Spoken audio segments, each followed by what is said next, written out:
ओम श्री गुरु सत्ताय नमः। सभी को प्रणाम। गायत्री द्वारा संध्या बंदन किस प्रकार करना चाहिए?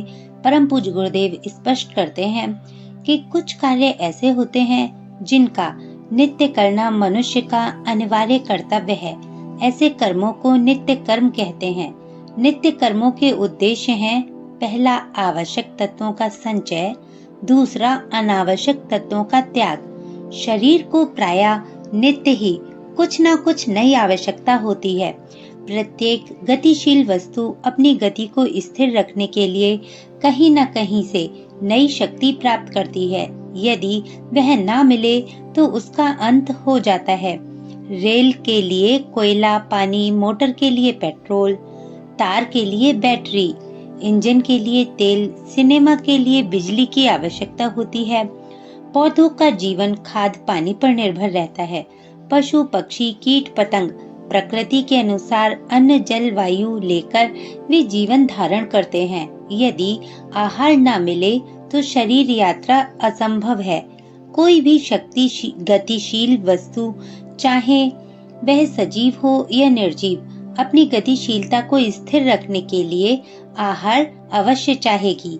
इसी प्रकार प्रत्येक गतिशील पदार्थ में प्रतिक्षण कुछ न कुछ मल बनता रहता है, जिसे जल्दी साफ करने की आवश्यकता पड़ती है। रेल में कोयले की राख, मशीनों में तेल का कीचड़ जमता है। शरीर में प्रतिक्षण मल बनता है और वह गुदा, शिशन, नाक, मुंह, कान, आंख, त्वचा आदि के छिद्रों द्वारा निकलता रहता है। यदि मल की सफाई ना हो तो देह में इतना विष एकत्रित हो जाएगा कि 2-4 दिन में ही जीवन संकट उपस्थित हुए बिना नहीं रह पाएगा। मकान में बुहारी ना लगाई जाए, कपड़ों को ना धोया जाए, बर्तन को ना मला जाए, शरीर को स्नान ना कराया जाए तो 1-2 दिन में ही मैल चढ़ जाएगा और गंदगी, कुरूपता, बदबू, मलिनता तथा विकृति उत्पन्न हो जाएगी। आत्मा सबसे अधिक गतिशील और चैतन्य है।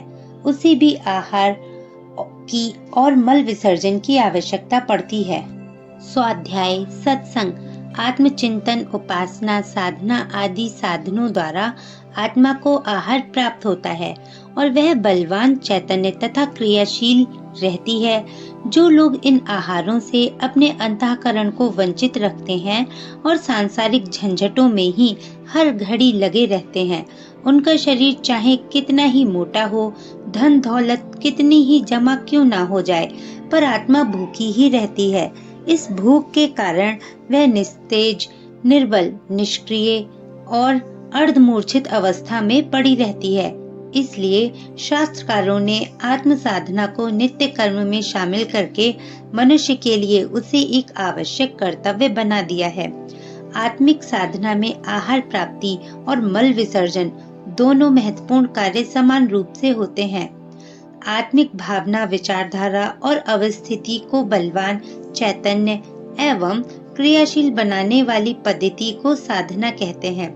ये साधना उन विकारों, मलों एवं विषयों की भी सफाई करती है जो सांसारिक विषयों और उलझनों के कारण चित्त पर बुरे रूप से सदा ही जमते रहते हैं। शरीर को 2 बार स्नान कराना, 2 बार शौच जाना आवश्यक समझा जाता है।